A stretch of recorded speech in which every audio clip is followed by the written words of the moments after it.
ये video BSc या BSc BEd second year के स्टूडेंट्स के लिए सेकंड ईयर फिजिक्स के अंदर अपना पेपर सेकंड चल रहा है, गणितीय भौतिकी। इसकी यूनिट नंबर 4 चल रही है और यूनिट नंबर 4 का लेक्चर नंबर 15 है। इस लेक्चर के अंदर अपन टॉपिक नंबर 6 भी पढ़ रहे हैं, एक समान विद्युत क्षेत्र में स्थित बहुसंपर्कित चालक गोले के बाहर विभव।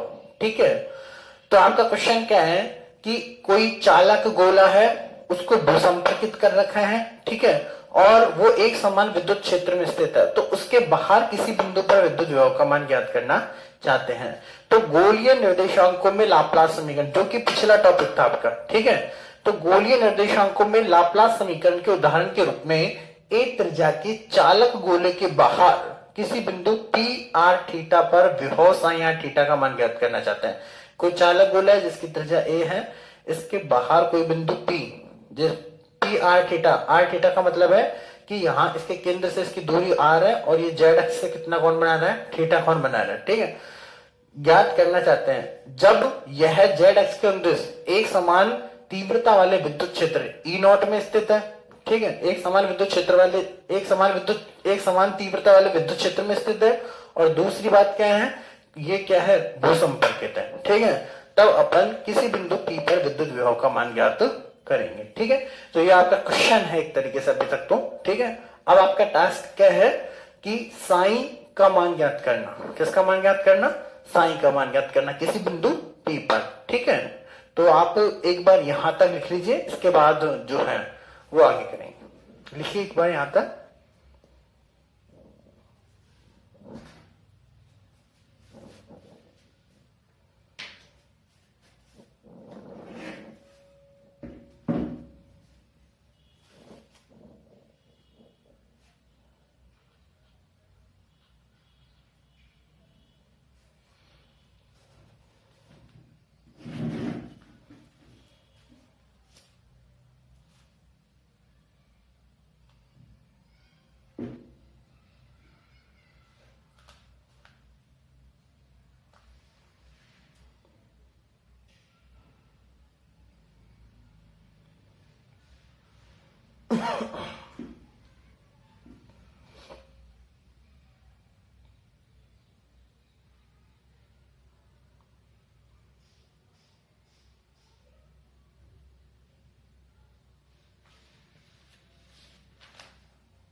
2 मिनट और हैं आपके पास उतारने के लिए।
आपने उतार लिया होगा ऐसा मानते हुए मैं मिटा रहा हूं।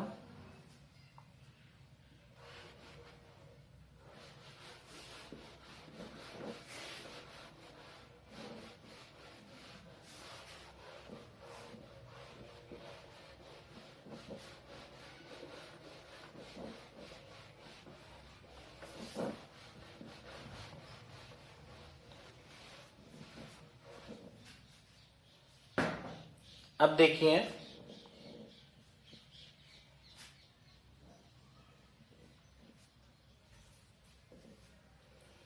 गोले के बाहर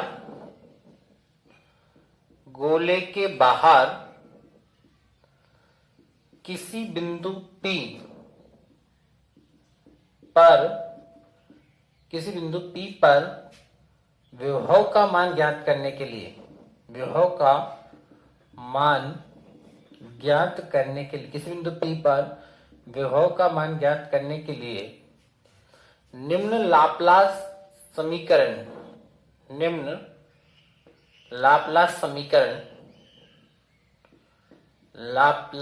समीकरण का उपयोग करते हैं, जो कि पिछले टॉपिक में अपन ने जो है पढ़ी थी लाप्लास समीकरण। ठीक है, क्या होता है लाप्लास समीकरण? Del square psi is equal to 0। यहाँ पर जो डेल स्क्वायर होता है वो लाप्लास संकारक होता है। यहाँ डेल स्क्वायर क्या कहलाता है? लाप्लास संकारक कहलाता है। ठीक है, अब गोलीय निर्देशांकों में इसका हल अपन ने पिछले टॉपिक में निकाल लिया था। अब यहां पर आपको निकालने की जरूरत नहीं है, आप उसी को डायरेक्ट याद रखोगे। मैंने पिछले टॉपिक में आपको बताया भी था। ठीक है, तो आप क्या लिख दोगे? गोलीय निर्देशांकों में गोलीय निर्देशांक कौन कौन से होते हैं? r theta phi. ठीक है, तो गोलीय निर्देशांकों r थीटा फाई में समीकरण 1 का हल निम्न होता है। समीकरण 1 का हल, जिसको अपन साइन r थीटा से डिनोट करते हैं, साइन r थीटा फाई से डिनोट करते हैं, का हल साइन r थीटा फाई का मान निम्न होता है।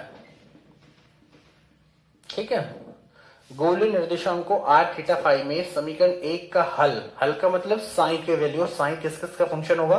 r थीटा और फाई का मान निम्न होता है। क्या होता है? साइन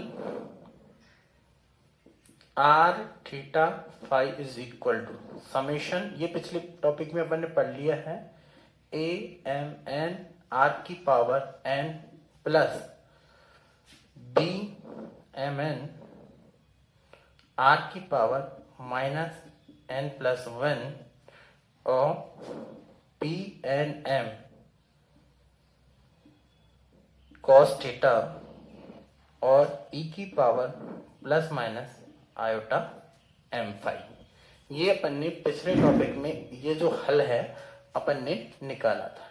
ठीक है, अब देखिए यहां पर गोला चालक होने के कारण, गोला चालक होने के कारण, गोला चालक होने के कारण विद्युत विभव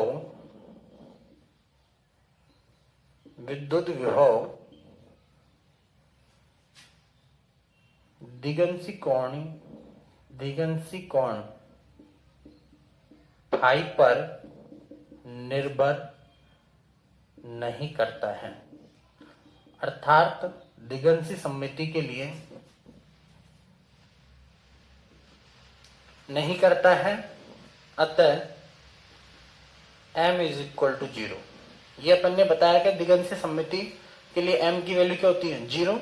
ठीक है, अतः m equal to 0, then psi r theta रह जाएगा, m इक्वल टू 0, तब साइन r थीटा और फाई को आप क्या कह सकते हो, केवल साइन r थीटा कह सकते हो। और साइन r थीटा की वैल्यू क्या हो जाएगी, summation n A N R की power n plus B N R की पावर माइनस का n प्लस वन। ठीक है, और पी एन कॉस थीटा। ठीक है, और यहाँ पे 0 रखेंगे तो e की पावर 0 यानी कि 1 हो जाएगा। ठीक है, इसको अपन कह देंगे समीकरण नंबर 2। ठीक है, ये वाला समीकरण आपके काम आएगा, ये नहीं आएगा तो ये काम आएगा आपके। ठीक है, तो इससे अपन ने ये निकाल लिया। ठीक है, पिछले टॉपिक में भी अपन ने निकाला था, तो यहां तक जो है एक बार आप लिख लीजिए यहां तक।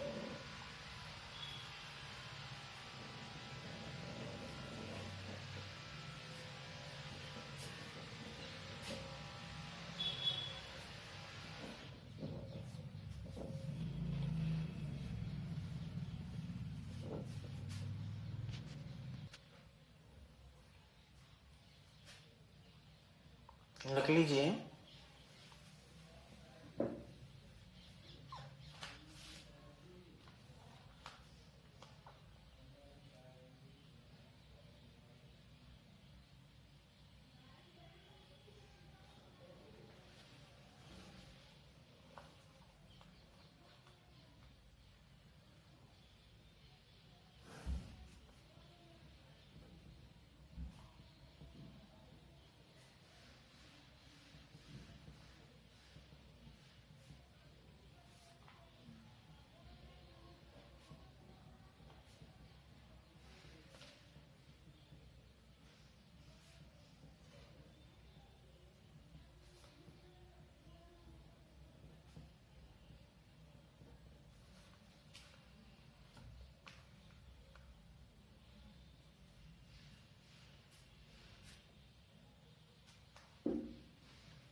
उतार लिया होगा आपने।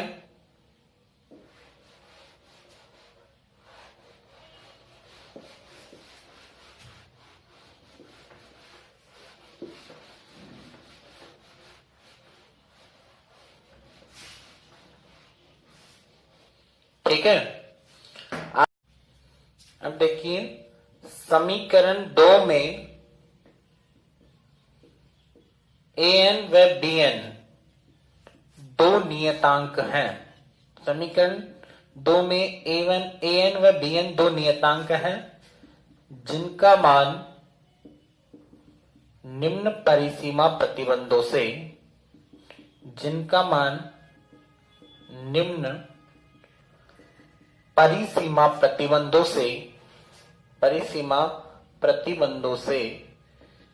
ज्ञात करते हैं।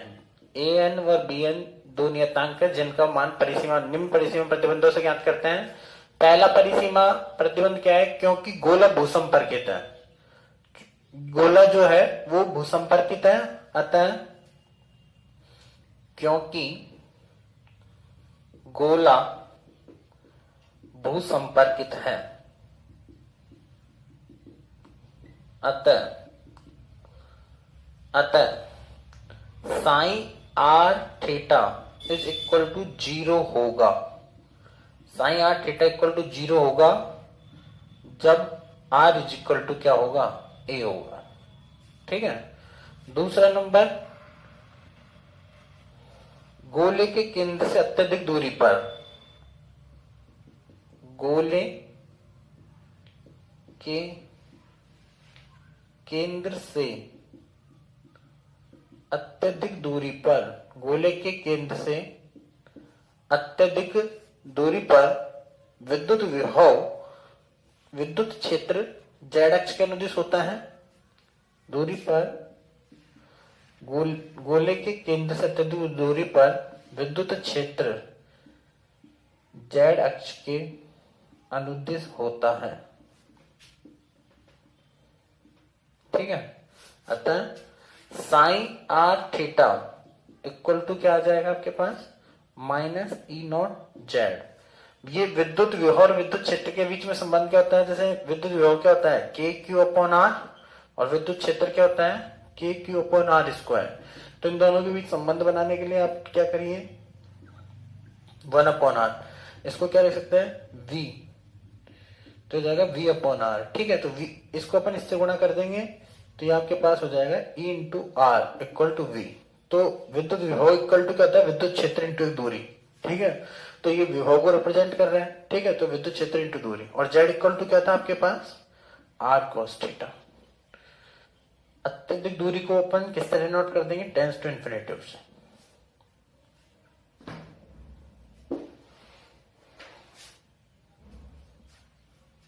ठीक है, अब ये दोनों परिसीमा प्रतिबंध लगाकर अपन जो है an व bn यानी कि bn व an का मान निकालेंगे अपन। ठीक है, तो अब देखिए पहला परिसीमा प्रतिबंध से नंबर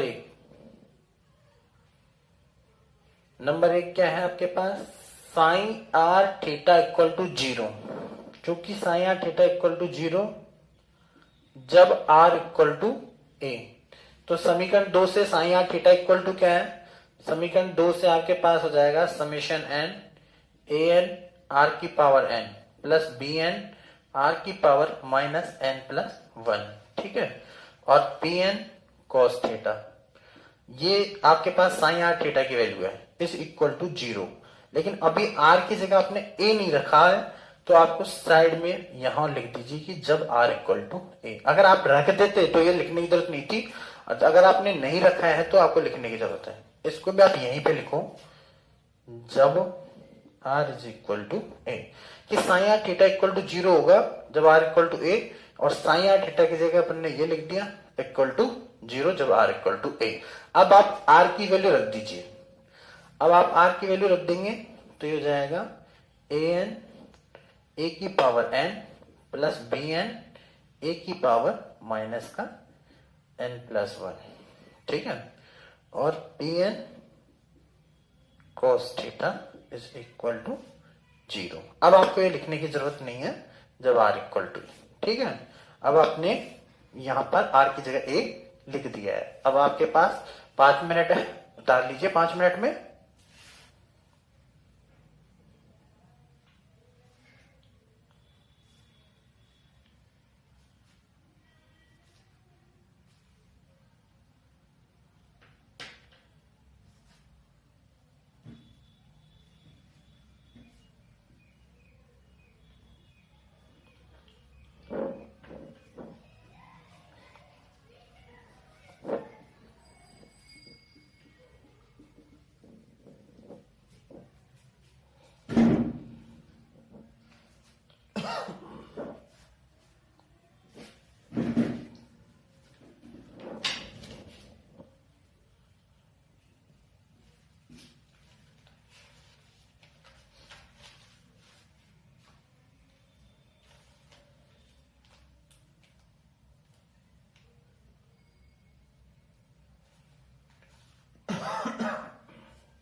लिख लिया होगा आपने।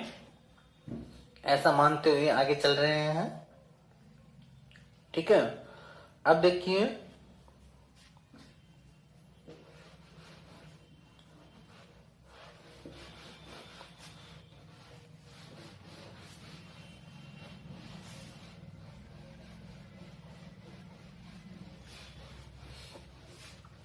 इसके आगे चलते हैं अपन।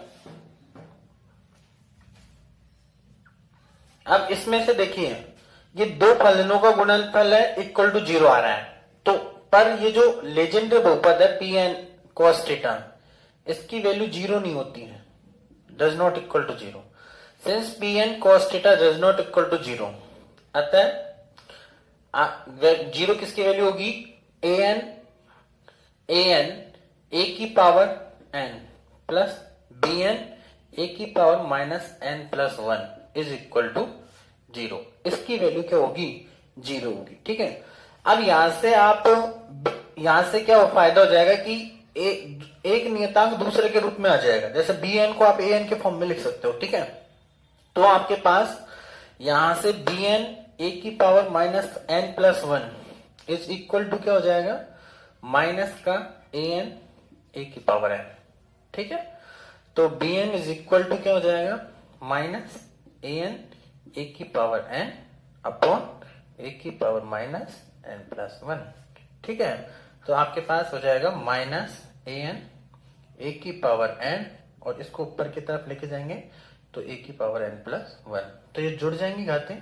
ठीक है, तो ये आपके पास क्या हो जाएगा, b n is equal to हो जाएगा आपके पास माइनस ए एन ए की पावर 2n प्लस 1। तो बी एन को आप ए एन के जो बी एन को आप ए एन के फॉर्म में लिख सकते हैं। ठीक है, अगर आपको ए एन पता है तो बी एन पता चल जाएगा आपको। ठीक है, तो दो समीकरण पहले आ गए हैं आपके पास, तो ये कौन सा समीकरण हो जाएगा, 3 नंबर समीकरण हो जाएगा। ठीक है, अतः जैसे अपन यहां से n इक्वल टू 1 के लिए लिखें, for n equal to 1, n equal to 1 के लिए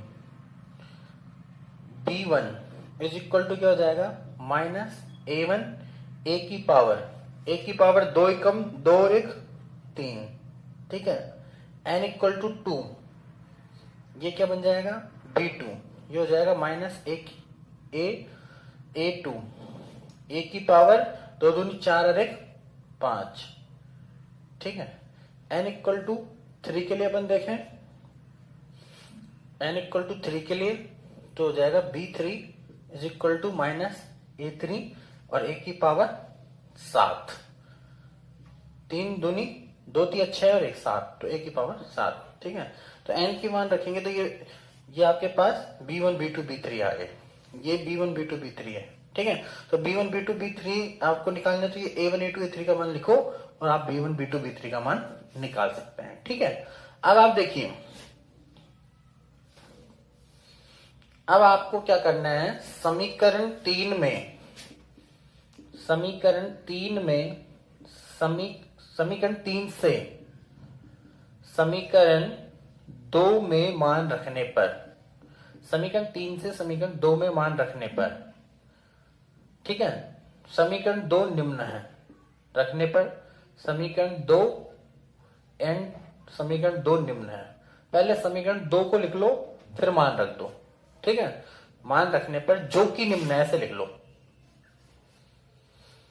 समीकरण 3 से समीकरण 2 में मान रखने पर जो कि निम्न है। क्या है समीकरण 2, समीकरण 2 है आपके पास sign are theta is equal to summation N A N R की power N plus B N R की पावर माइनस का एन प्लस 1 और ये टी एन कॉस थीटा। ये आपके पास समीकरण नंबर कौन सा है, 2। ठीक है, अब इससे अपन समीकरण 3 से मान रखेंगे अपन, then sine are theta is equal to, ये मान रख दीजिए आप ए एन आर की power N plus B N की जगह मान रखेंगे आप, तो बी एन की जगह अपन रखेंगे माइनस ए एन, तो ये माइनस हो जाएगा माइनस का ए एन ए की पावर 2n प्लस 1 और आर की पावर माइनस का n प्लस 1। ठीक है, और P n cos theta. P n cos theta रख दिया अपन ने मान। अब देखिए आप इसको अपन कैलकुलेट कर लेते हैं। तो psi are theta is equal to summation N A N R की power n minus a n, ठीक है, ए की पावर 2n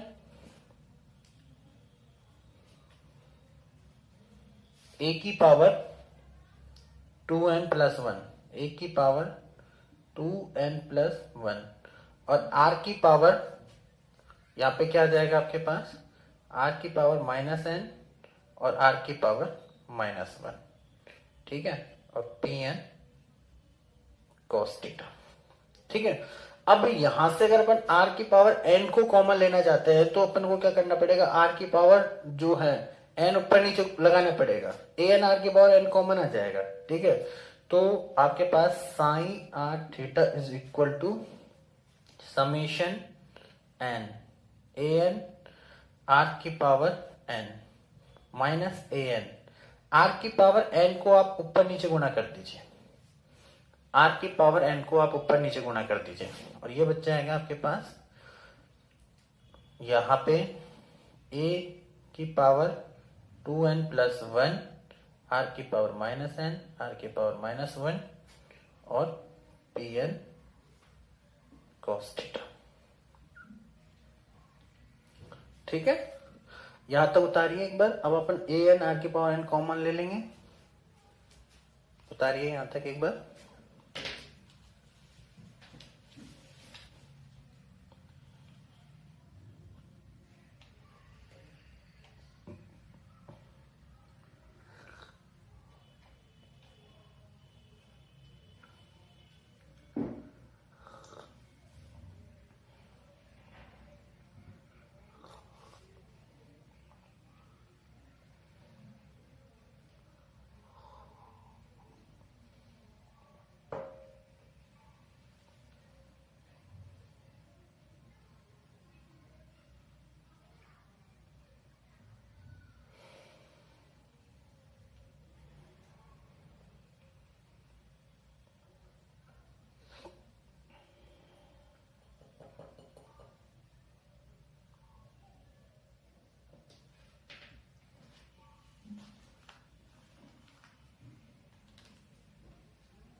चलो आगे चलते हैं।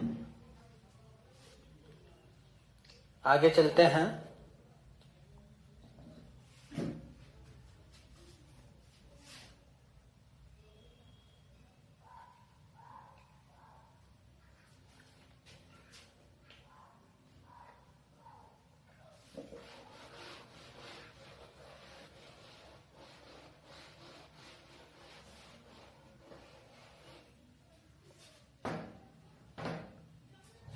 देखिए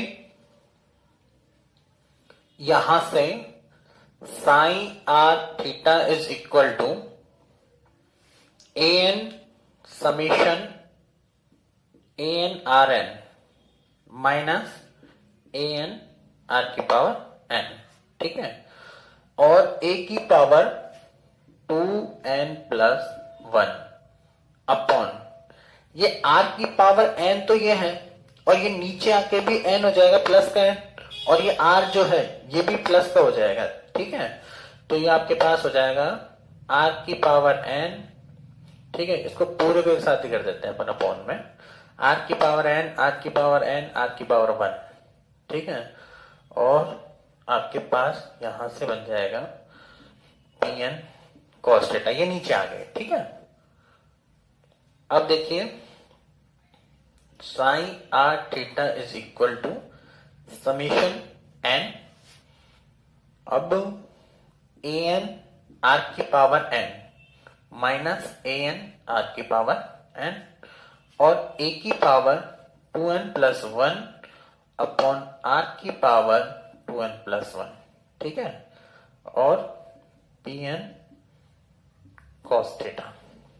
इसको और अपन सॉल्व करना चाहें तो देखिए आप, इसमें से अपन ए एन आर की पावर एन को कॉमन ले लेते हैं, तो आपके पास बन जाएगा 1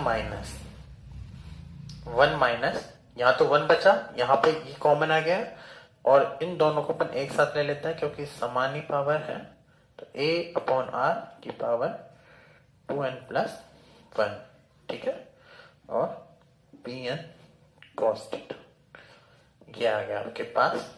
3 समीकरण पहले आ गए थे, तो ये समीकरण नंबर कौन सा हो जाएगा, 4 हो जाएगा, ठीक है, लिख लीजिए आप।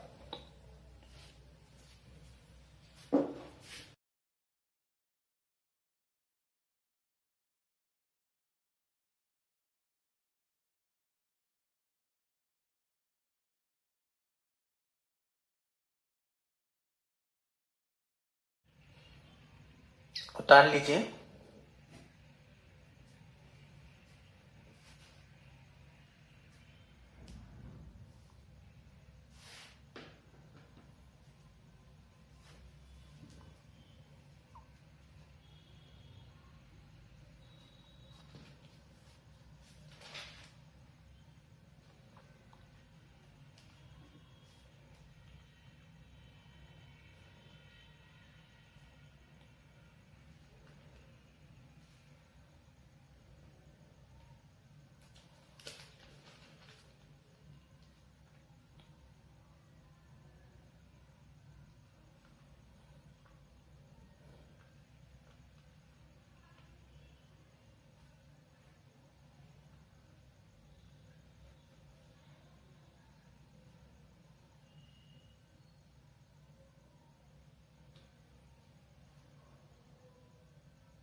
ठीक है, आगे चलते हैं।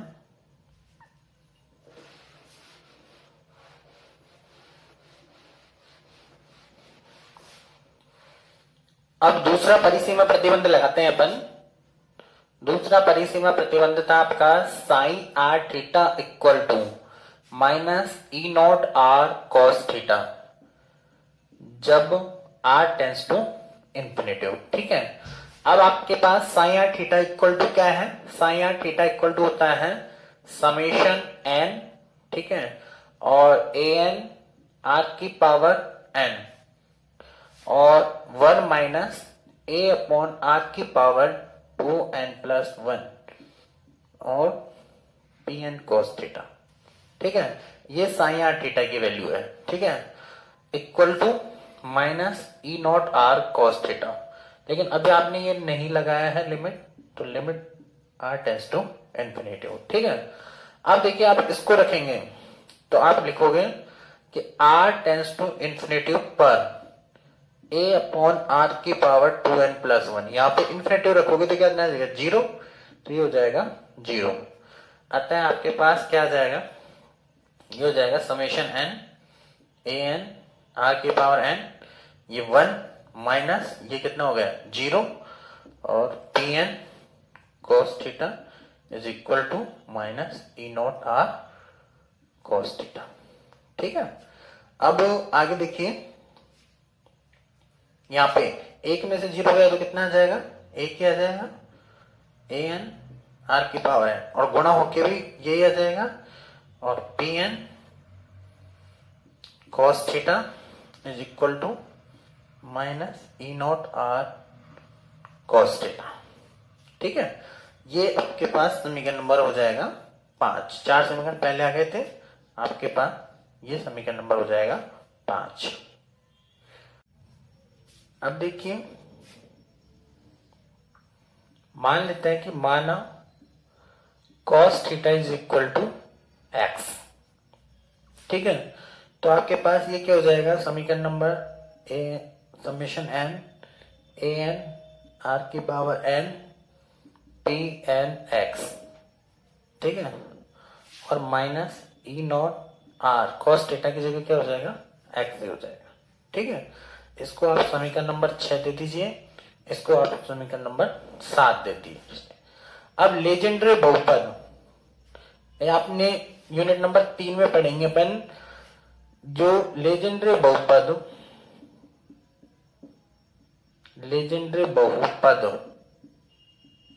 P1x इक्वल टू x होता है। P1x इक्वल टू क्या होता है? x होता है। तो यहाँ पर P1x का मतलब x होता है, तो यहाँ पर x की जगह अपन क्या लिख सकते हैं? P1x।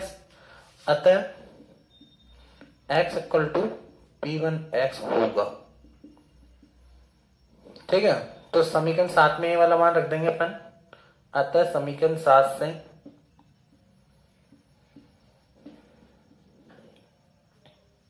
इसको आप समीकरण नंबर 8 कह देना।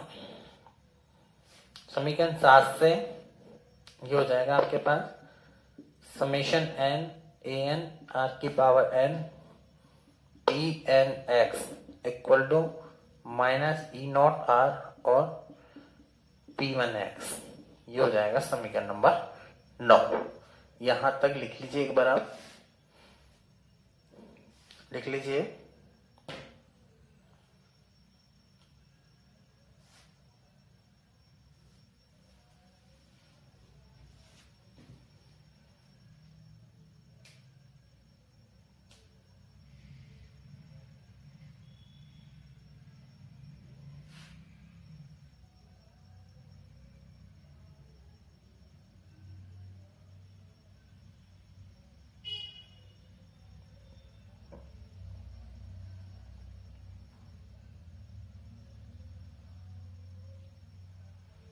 ये जो लेजेंडरी बहुपद है ये अपन 3rd यूनिट में पढ़ेंगे, तब आपको पता चल जाएगा कि P1x इक्वल टू एक्स क्यों होता है। ठीक है, और cos थीटा को x क्यों माना है अपन ने। तो अभी आप केवल इतना ही लिख लीजिए, कुछ ज्यादा चीज नहीं आ रही है इसमें, थोड़ी सी चीज आ रही है। ये आप केवल अभी इतना सा याद रख लीजिए कि लेजेंडरी बहुपद P1x इक्वल टू x होता है, ये अपन जो है डिटेल में थर्ड यूनिट में पढ़ेंगे।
ठीक है,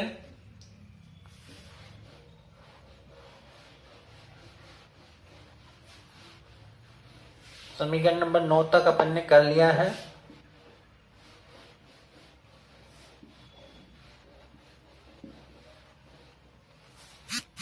आगे देखिए, अब देखिए समीकरण 9 के दोनों तरफ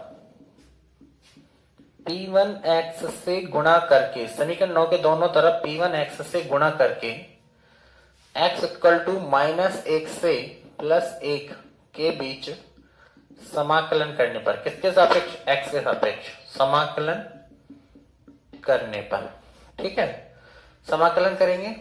आपके पास समीकरण 9 क्या था? पहले एक बार समीकरण 9 को लिख लो।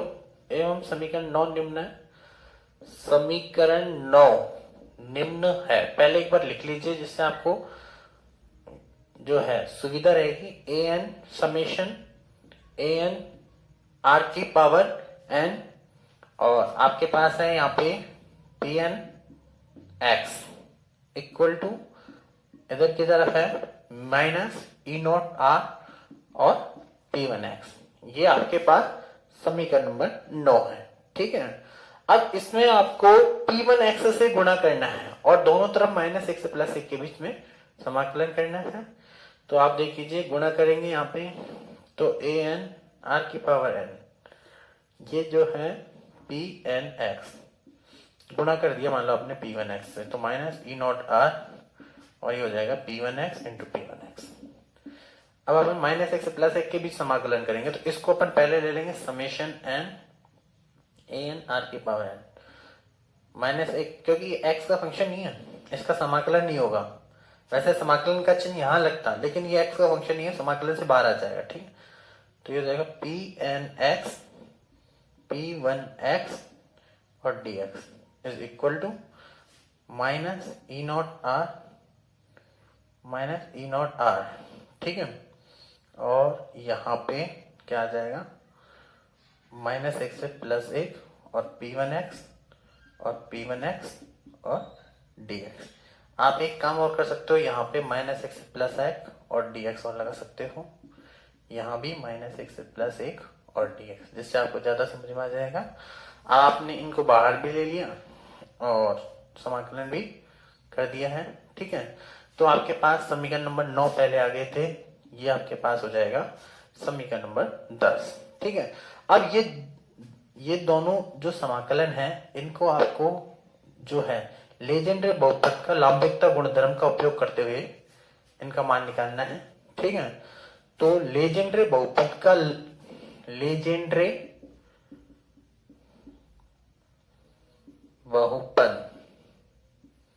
के लांबिकता गुणधर्म से, लेजेंड्रे बहुपद के लांबिकता गुणधर्म से क्या होता है? लांबिकता गुणधर्म कि एक समाकलन है कहां से कहां तक, माइनस एक से प्लस एक तक। ठीक है, और जैसे आपके पास एक तो है पी एन एक्स और एक आपके पास है जैसे पी एम एक्स और पी एम एक्स। ठीक है, और यहाँ पे है आपके जैसे डी एक्स। तो इस समाकलन के केवल दो मान होते हैं। इस समाकलन के कितने मान होते हैं? केवल दो मान होते हैं। ठीक है, या तो इसका मान होता है 0, ठीक है, या इसका मान होता है 2/2n+1। तो दोनों को मैं जनरल रूप से अपन लिख सकता हूं कि 2/2n+1, और यहाँ पे आ जाएगा क्रोनिक का डेल्टा एन एम। ये यहाँ पर ये जो डेल्टा एन एम है वो क्रोनिक का डेल्टा है। ठीक है, जब एन और एम बराबर नहीं होते हैं तो इसका मान होता है 0, और ये समाकलन का मान आ जाएगा 0। और जब दोनों बराबर नहीं होते हैं तो इसका मान 0 आ जाएगा। अगर दोनों बराबर होते हैं तो इसका मान होता है 1 और इसका मान हो जाएगा 2/2n+1। बराबर होंगे तो n लो चाहे m लो, दोनों बराबर होंगे तब आएगा आपके पास। ठीक है, आप जानते हो कि डेल्टा एन एम एवं delta n m equal to क्या होता है? इक्वल टू 1 होता है जब n और m दोनों बराबर होते हैं, और delta n m equal to 0 होता है जब n और m बराबर नहीं होते हैं। ठीक है, अब आपके पास जो है अब ये आपके पास दो समाकलन है, एक तो ये वाला और एक ये वाला। ये समाकलन का तो फिक्स है कि इसमें दोनों क्या है? बराबर है। ठीक है, तो इसमें आपके पास जो है इसका मान आप निकाल सकते हो। अब इसमें भी ये जो है यहाँ पर, अब आप पहले इस समाकलन का मान निकालेंगे -1 से +1, अतः -1 से +1। ठीक है, और पी एन एक्स और P1x और dx इज इक्वल टू, यहां पर n की जगह तो n है बट m की जगह क्या है? 1 है। ठीक है, तो इस समाकलन के दो मान होंगे, या तो इसका मान होगा 0 तो 0 ले लेंगे, तो इससे गुणा होकर an की वैल्यू जो है अपन नहीं कैलकुलेट कर पाएंगे। ठीक है, तो इस समाकलन की वैल्यू निकालने के लिए आपको n को किसके बराबर लेना पड़ेगा? 1 के बराबर लेना पड़ेगा। ठीक है, तो इसका कितने मान होगा? या तो होगा इसका मान 0, या इसका मान क्या होगा? 2/2 इंटू, इसके केवल दो मान होंगे। क्या क्या होंगे? एक तो इसका मान होगा 0, या इसका मान होगा 2/2 इंटू 1+1। ठीक है, दो मान होंगे इसके। यहाँ पे इसका मान कितना हो जाएगा? 1 हो जाएगा, क्रोनिक डेल्टा। ठीक है, तो या तो होगा इसका मान 0, या इसका मान होगा 2/3। कुल मिला के कहने का मतलब क्या है, या तो 0 होगा या 2/3 होगा। अगर 0 ले लेते हैं तो आप इसको सॉल्व नहीं कर पाओगे, ठीक है। तो आपको क्या लेना पड़ेगा, इसका मान 2/2, इसका मान क्या लेना पड़ेगा 2/3, ठीक है। तो इस समाकलन का मान तो हो गया 2/3, और इसका मान भी क्या आएगा, यही मान आएगा इसका, या तो 0, इसका तो 0 होगा ही नहीं, इसका तो यही होगा 2/n की जगह 1 हो जाएगा, ठीक है। इसमें तो सीधा ही आ रहा है, तो इसका मान आ जाएगा 2/3।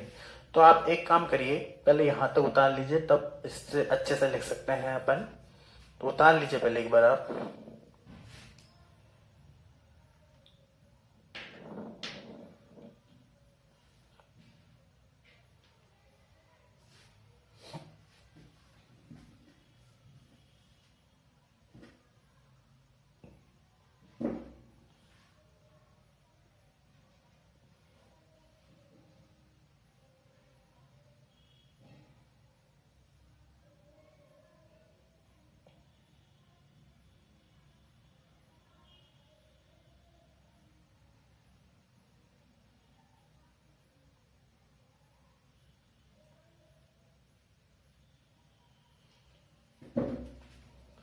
ये जो है ये वाला लास्ट में, ये मैं साइड में यहाँ पे थोड़ा जगह मिलेगी तब लिखूंगा, तो इसको अभी आप रहने देना, यहाँ पे लिखूंगा वापस से। यहाँ तक उतार लीजिए एक बार आप, यहाँ तक उतार लीजिए।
अब देखिए,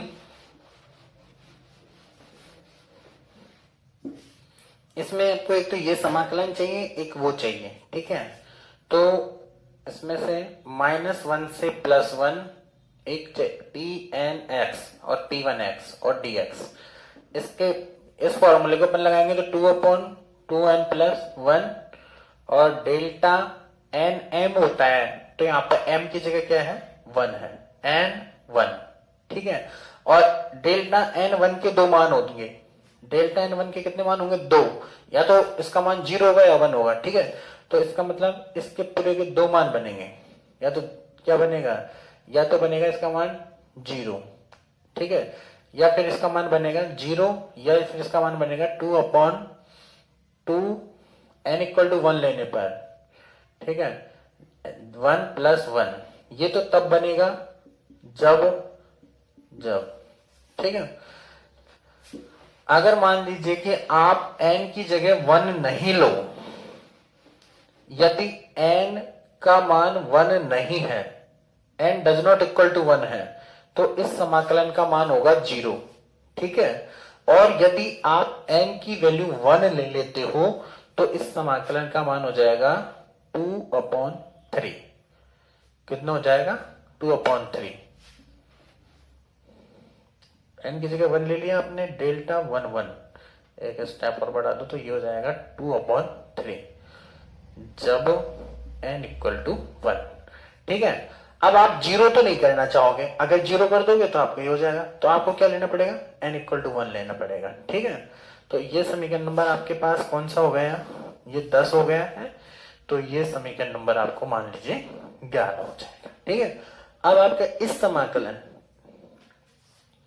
-1 से +1 p1x और dx, इसका मान क्या आएगा? ये तो दोनों सेम ही है। ठीक है, तो 2/2 1 + 1 और डेल्टा 1 ठीक है, तो यह क्या जाएगा? 2/3। इसकी वैल्यू कितनी आ जाएगी? 2/3। डेल्टा 1 की वैल्यू भी क्या आती है? 1 ही होती है, तो 2/3 हो जाएगी समीकरण number 12।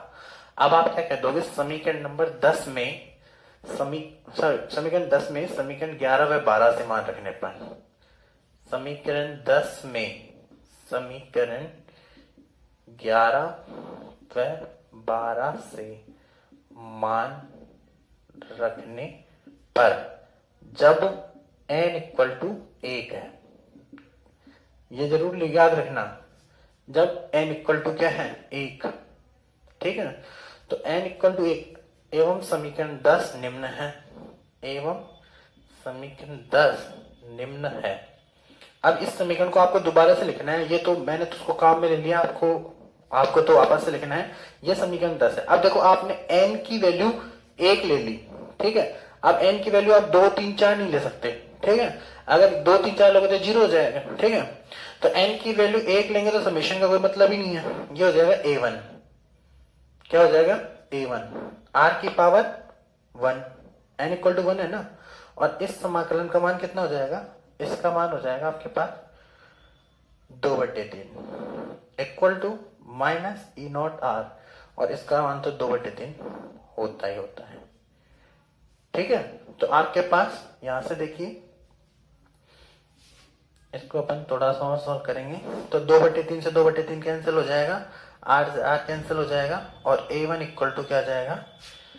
Then a1 equal to minus of E0 आ जाएगा। ठीक है, तो a1 equal to minus of E0, समीकरण नंबर हो जाएगा 13। व a2 a3 a4 ये जो है वो क्या है? 0 0 0 इस तरीके से है। a2 a3 a4 ये सब तो 0 है, केवल a1 इक्वल टू क्या है? -E0 है। ठीक है, तो आप जो है लिख लीजिए एक बार। ये समीकरण नंबर 10 को आपको वापस से लिखना है, वहीं पे करेक्शन नहीं करना, ये तो मैंने काम में ले लिया है इसको। ठीक है, लिख लीजिए एक बार।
लिख लिया होगा आपने।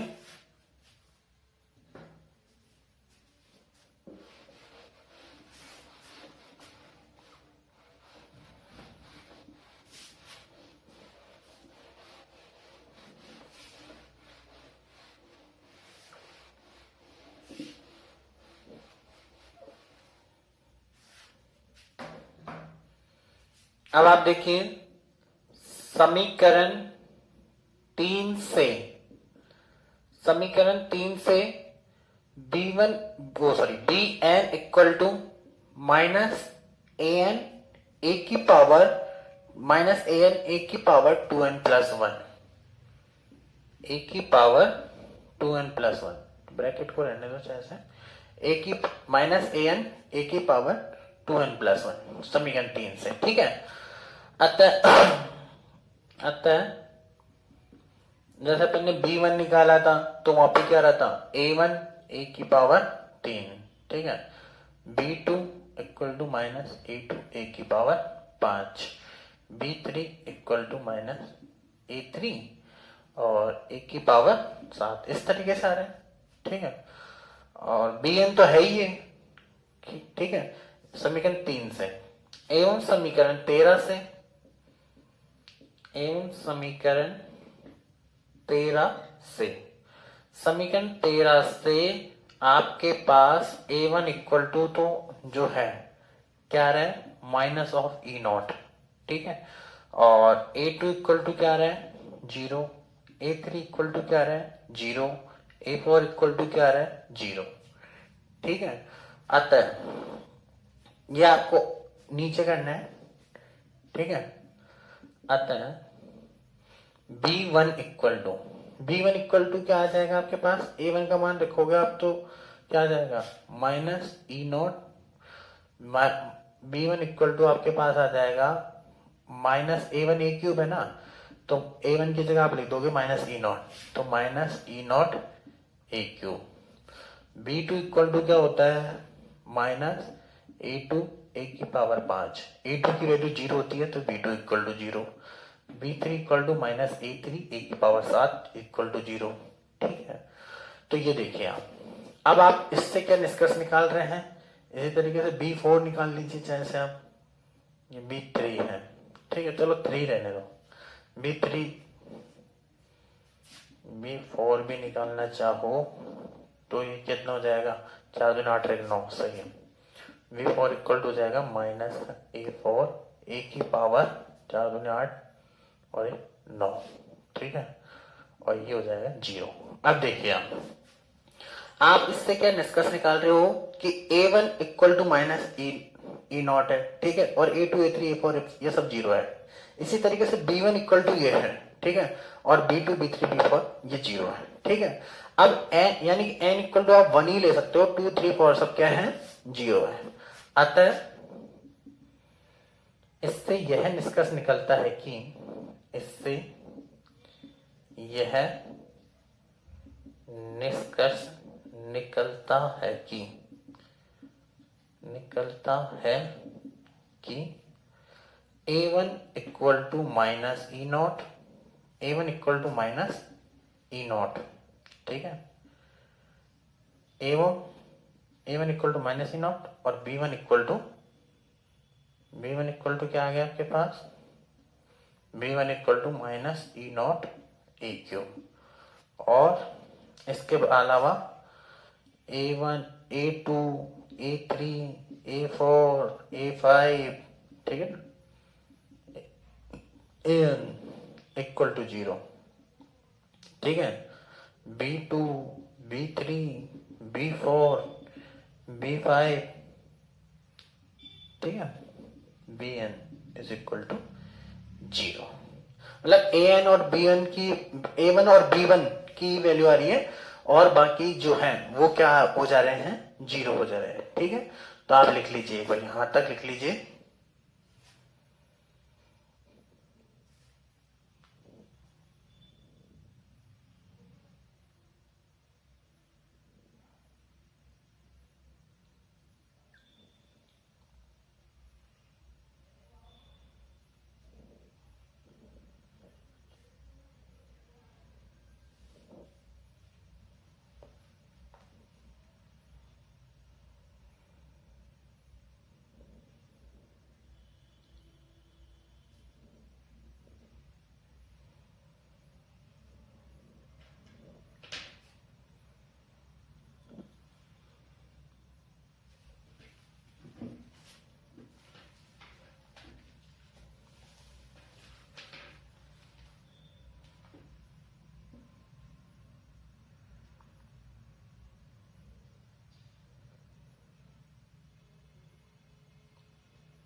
ठीक है। अब आप चाहे से ये जो मान है ये चाहे समीकरण नंबर 2 में रख दीजिए, आप चाहे समीकरण नंबर 4 में रख दीजिए। 2 में रखोगे तो दोनों मान रखने पड़ेंगे और 4 में रखोगे तो एक ही मान रहना पड़ेगा।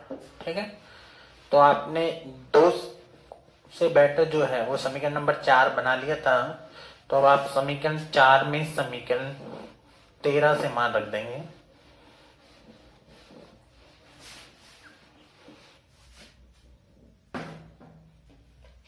देखिए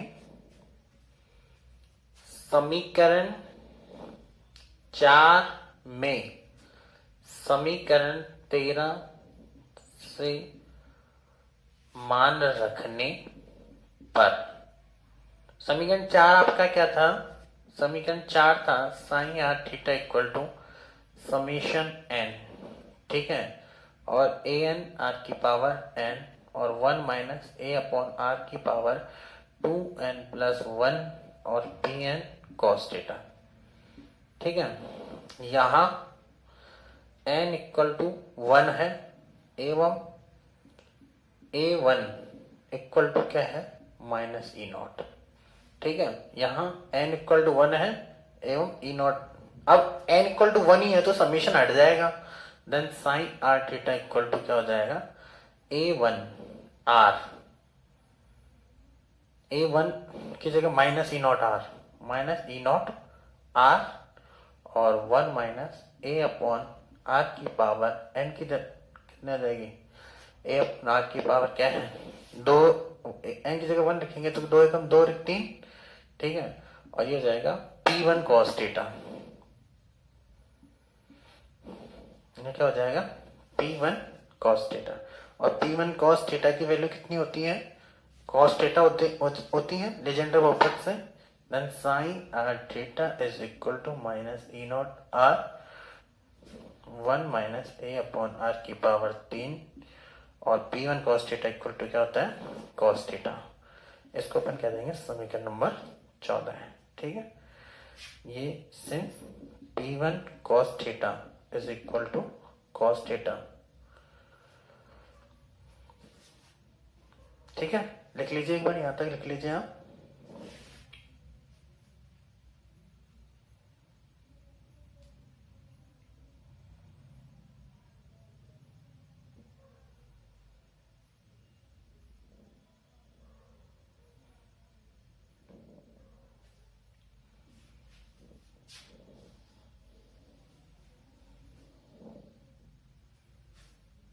यहां तक लिख लीजिए एक बार आप।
देखिए आगे,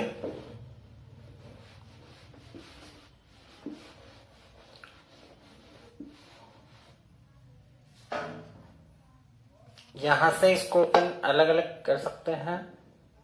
माइनस ई नॉट आर, 1 से गुणा करेंगे तो ये आएगा और कॉस थीटा। फिर इसको अपन इससे गुणा कर रहे हैं तो माइनस माइनस प्लस हो जाएगा, माइनस ई नॉट एक आर कैंसिल हो जाएगा, E naught A cube cos theta upon are square. ठीक है, तो ये हो जाएगा आपका समीकरण नंबर 15। तो ये साई है, यानी कि ये विद्युत विभव है, तो ये भी विद्युत विभव है, ये भी विभव है। ठीक है, तो इसको अपन साइन 1 आर थीटा और इसको अपन मान लेते हैं साइन 2 आर थीटा, समीकरण नंबर 16। ठीक है, तो ये यानी कि एक समान विद्युत क्षेत्र के कारण गोले के बाहर, अतः एक समान तीव्रता ई नॉट वाले विद्युत क्षेत्र, एक समान तीव्रता वाले विद्युत क्षेत्र में स्थित भूसंपर्कित चालक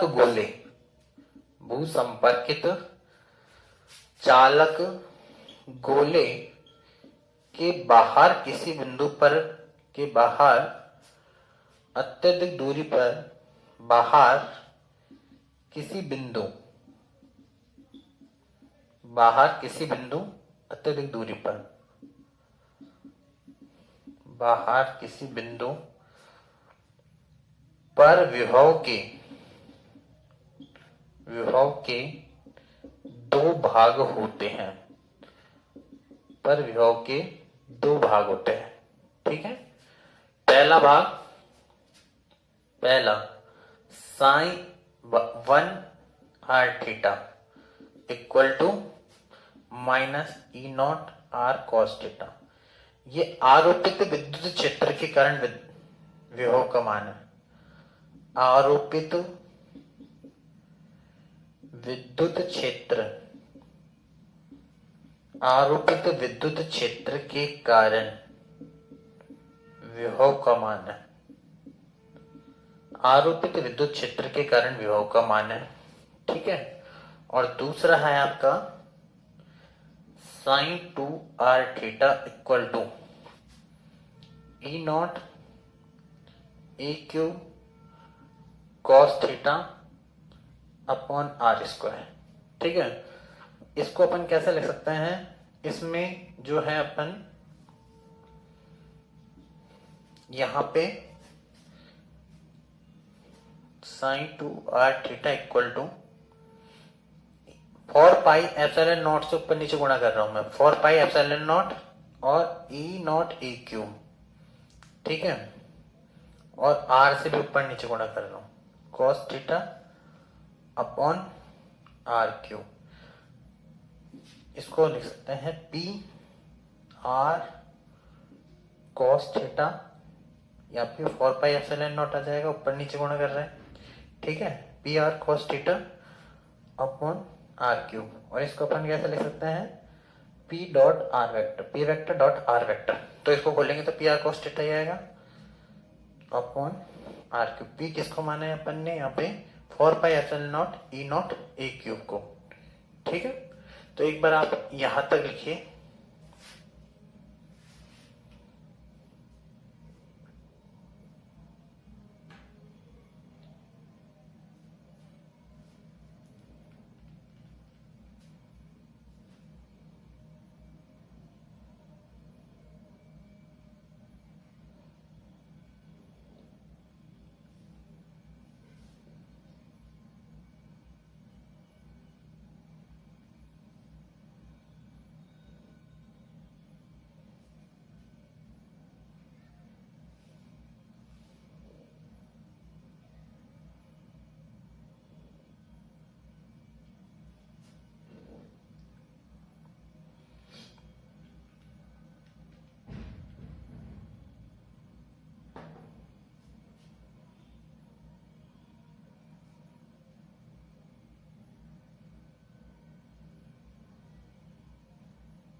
अतः साइन 2 आर थीटा द्विध्रुव की भांति व्यवहार करने वाले गोले, द्विध्रुव की भांति व्यवहार करने वाले गोले के कारण विभव का मान है जिसका द्विध्रुव आघूर्ण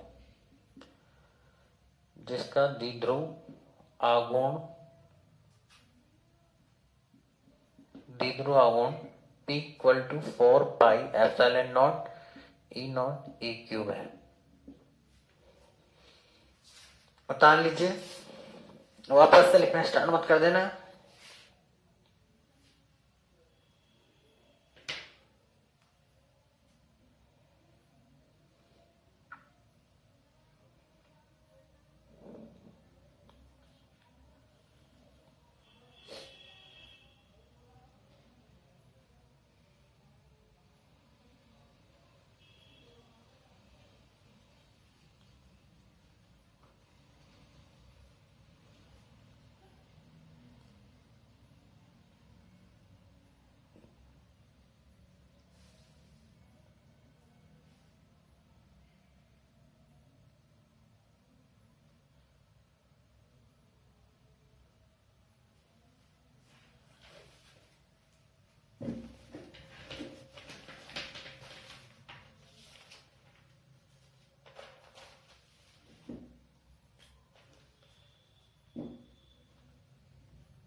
ठीक है, आगे चलते हैं।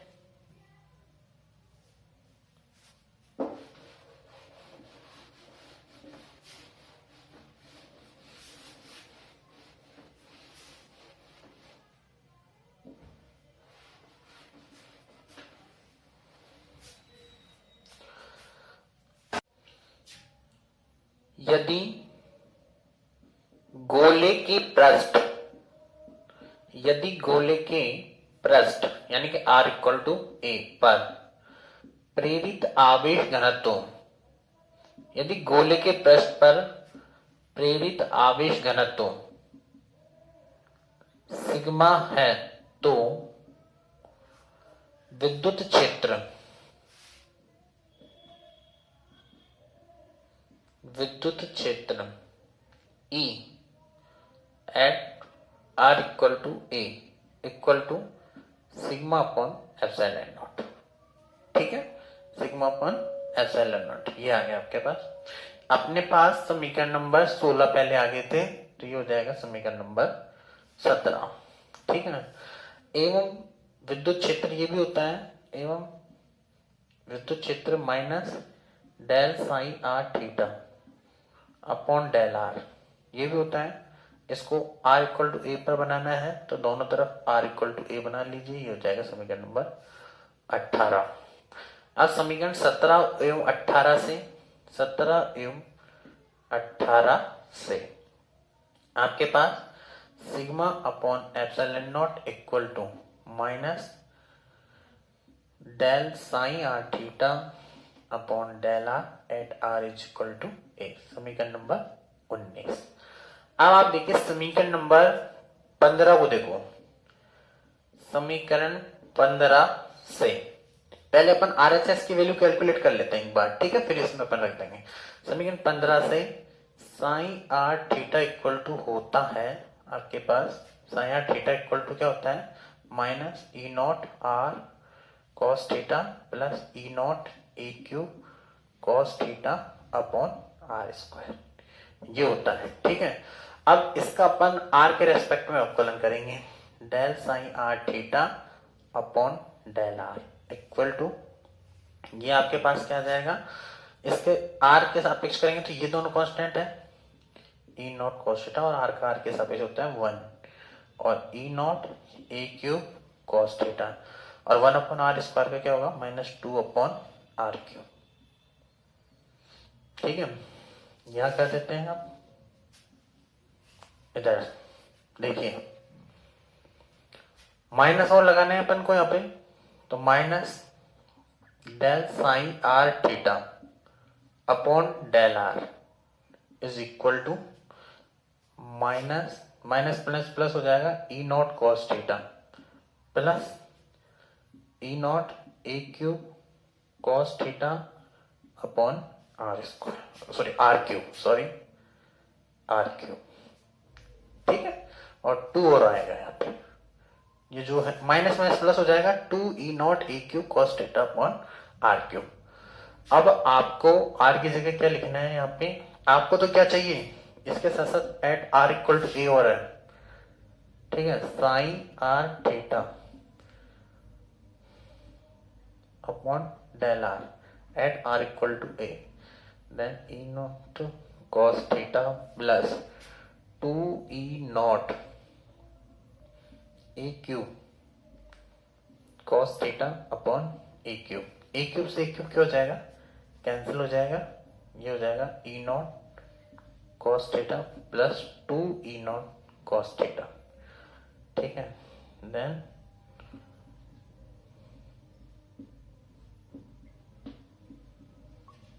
ये हो जाएगा 3 ई नॉट कॉस थीटा। ठीक है, 19 समीकरण पहले आ गए, तो समीकरण नंबर हो जाएगा 20। अब समीकरण नंबर 19 को आप काम में ले लीजिए, समीकरण नंबर 19 से, समीकरण 19 से इसको अपन क्या ले सकते हैं, sigma upon epsilon naught equal to 3 E naught cos theta, तो सिग्मा इक्वल टू क्या आ जाएगा, 3 E naught 3 epsilon naught E naught cos theta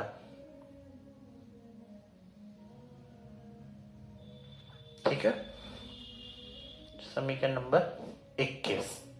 यहां से क्या निष्कर्ष निकल रहा है कि sigma is the function of theta, यानी कि जो गोले के पृष्ठ पर प्रेरित आवेश घनत्व जो सिग्मा है वो एक समान नहीं होता है, बल्कि किस पर डिपेंड करता है, थीटा पर डिपेंड करता है।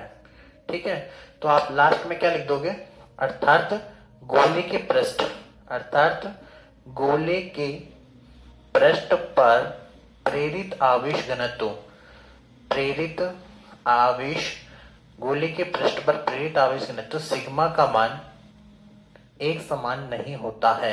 एक समान, गोले के पृष्ठ पर प्रेरित आवेश घनत्व सिग्मा का मान एक समान नहीं होता है, बल्कि यह कोण थीटा पर निर्भर, कोण थीटा पर निर्भर करता, कोण थीटा पर निर्भर करता है।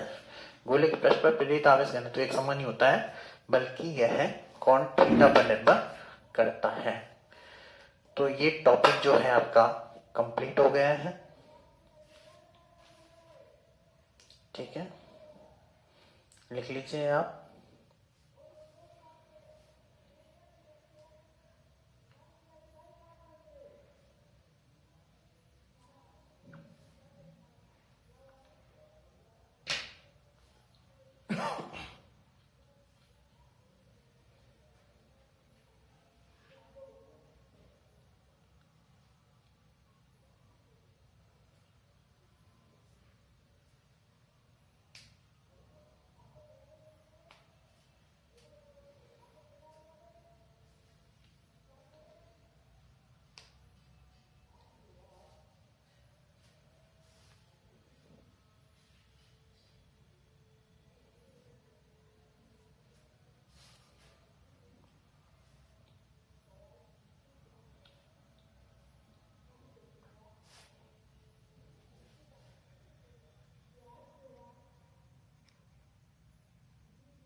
ठीक है, ये टॉपिक आपका कंप्लीट हो गया है। ठीक है।